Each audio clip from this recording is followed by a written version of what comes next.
Diasco Foot, miroir du football de la diaspora congolaise.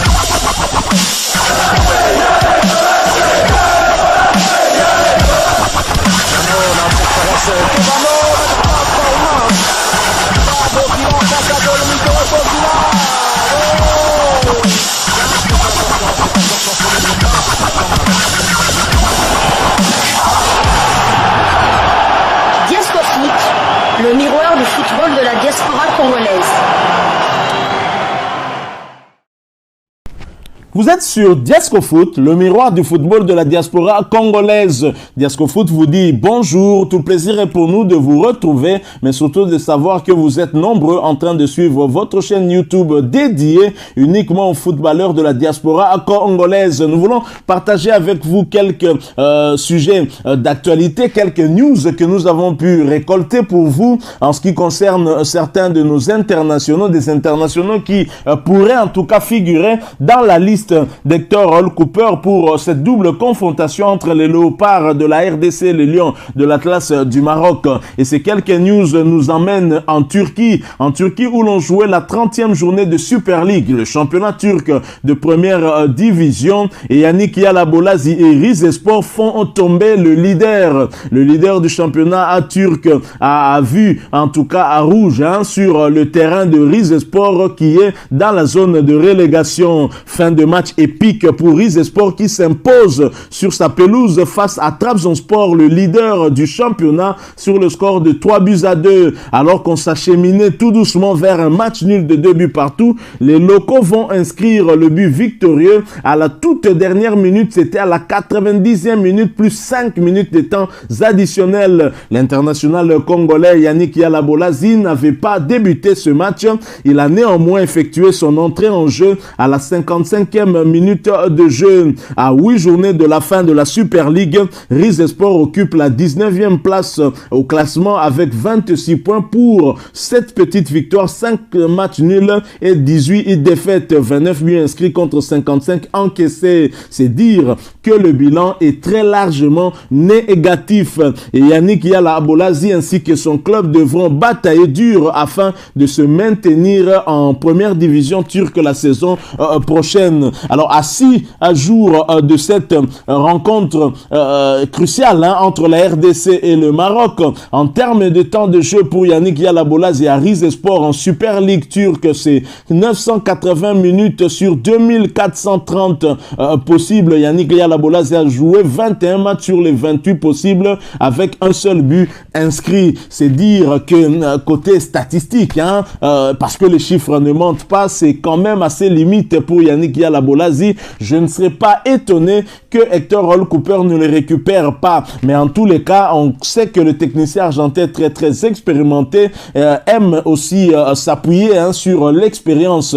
Yannick Yalabolazi, si ses performances ne rassurent pas trop, et même à Rizespor, malgré ce très bon résultat face au leader Trabzonspor, pour Hector Hall Cooper, son expérience pourrait toujours être utile à la République démocratique du Congo. Reste à lui de décider. Et comme la liste n'est pas encore publiée, impossible de vous dire plus quant à ce. Alors le prochain match pour Rizespor en Super League turque, ce sera pour le compte de la 3e journée et ce déplacement sur le terrain d'Alanyaspor, en espérant que Yannick Yalabolazi et les siens puissent rester sur cette bonne dynamique, en espérant que cette victoire face au leader Trabzonspor puisse booster leur morale pour aller chercher encore un résultat le dimanche 3 avril 2022 sur le terrain d'Alanyaspor. Ce match, bien sûr, un match très important. Tous les matchs qui viennent pour Rizespor, c'est très important pour lui permettre peut-être d'essayer un peu plus de s'éloigner de la zone de relégation. Nous poursuivons ces quelques news. Cette fois-ci, nous allons aller en Europa League et Conference League où le tirage a été effectué et les internationaux congolais Cédric Bakambu et Arthur Maswaku connaissent leurs adversaires. Nous en parlons après cette courte pause. Diasco Foot, le miroir du football de la diaspora congolaise. En Conférence League, Cédric Bakambu et l'Olympique de Marseille affronteront les Grecs de PAOK en quart de finale. L'Olympique de Marseille va défier PAOK Salonique pour une place en demi-finale de la Ligue Europa Conférence. Le match aller se jouera le 7 avril au stade Vélodrome, tandis que le retour une semaine plus tard en Grèce. Cédric Bakambu, qui avait également joué lors de leur victoire face au FC Bâle en Suisse, 2-1 comme au match aller. Cédric Bakambu qui est en train de grappiller quand même du temps de jeu. C'est encourageant avant cette double confrontation contre le Maroc, parce que contre toute vraisemblance, Cédric Bakambu sera certainement titularisé aux côtés de Dieu merci Mbokani en pointe de l'attaque de la République démocratique du Congo. Une formule qui a marché avec Hector Raoul Cooper. Depuis qu'il est là, en tout cas, il a trouvé cette formule-là en pointe de l'attaque de la RDC et ça a plutôt bien marché, puisque si Cédric Bakambu n'a pas inscrit de but, il a néanmoins offert 2 passes décisives à Dieu merci Mbokani. Les 50% des buts inscrits par Dieu merci Mbokani lors de la phase des groupes des éliminatoires de la Coupe du Monde Qatar 2022 ont été l'œuvre de Cédric Bakambu, qui lui a offert en tout cas 50% des buts qu'il a eu à inscrire dans ces éliminatoires. Donc c'est un joueur important dans le dispositif tactique du technicien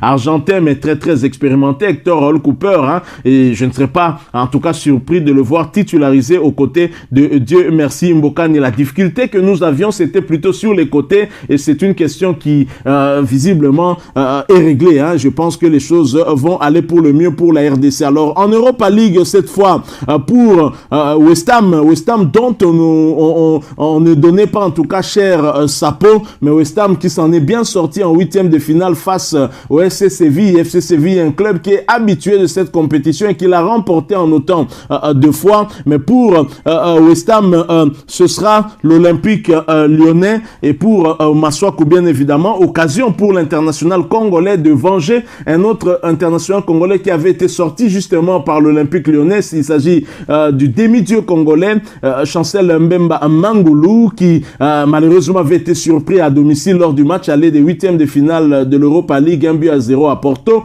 Ensuite, ils n'ont pas fait mieux que ce match nul d'1 partout à Lyon. Et donc, Arthur Maswaku aura la lourde tâche de venger son compatriote, l'international congolais Chancel Mbemba Mangulu, qualifié pour les quarts de finale de la Ligue Europa suite à sa victoire face au FC Séville 2-0. West Ham va affronter l'Olympique lyonnais. Le match aller aura lieu le 7 avril au stade de Londres, tandis que le retour va se jouer le 14 au Groupama Stadium de Lyon. Voilà donc les 2 combinaisons concernant nos internationaux congolais qualifiés, qui poursuivent donc leur chemin dans cette compétition interclub, Conférence League ainsi que Europa League. Bonne chance pour la suite, mais maintenant place à l'équipe nationale où nous attendons certainement ces 2 internationaux à Kinshasa pour affronter le Maroc, même si Arthur Maswaku lui est suspendu pour le match aller pour cumul de 2 cartons jaunes. Alors nous allons parler toujours coupe interclub, mais cette fois-ci sur le continent. Nous revenons en Afrique, mais nous en parlons après cette courte pause. Diasco Foot, le miroir du football de la diaspora congolaise.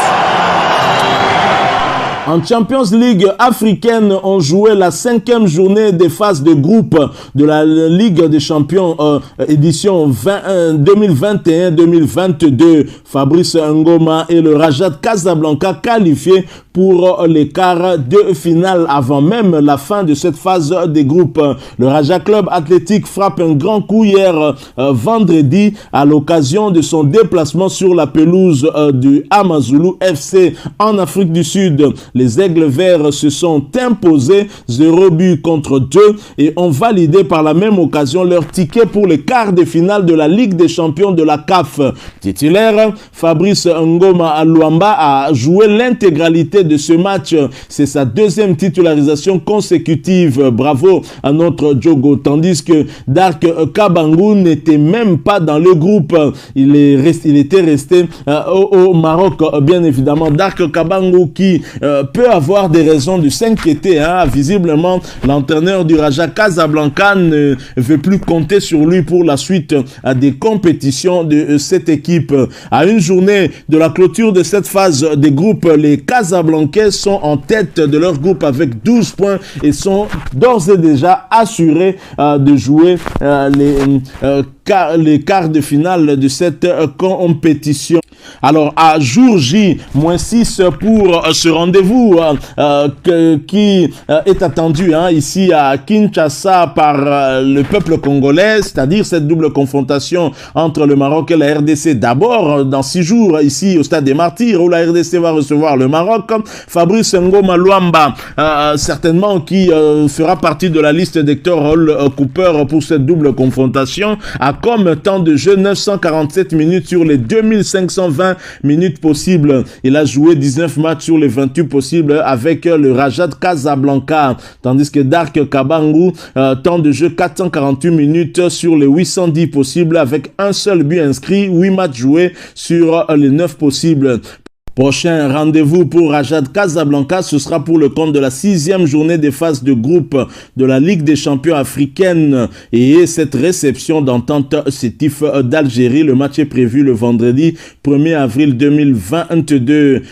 Bien évidemment, ce sera au stade Mohamed V, le même stade où les Lions de l'Atlas vont accorder leur hospitalité aux Léopards de la République démocratique du Congo pour la manche retour des barrages de la Coupe du Monde Qatar 2022.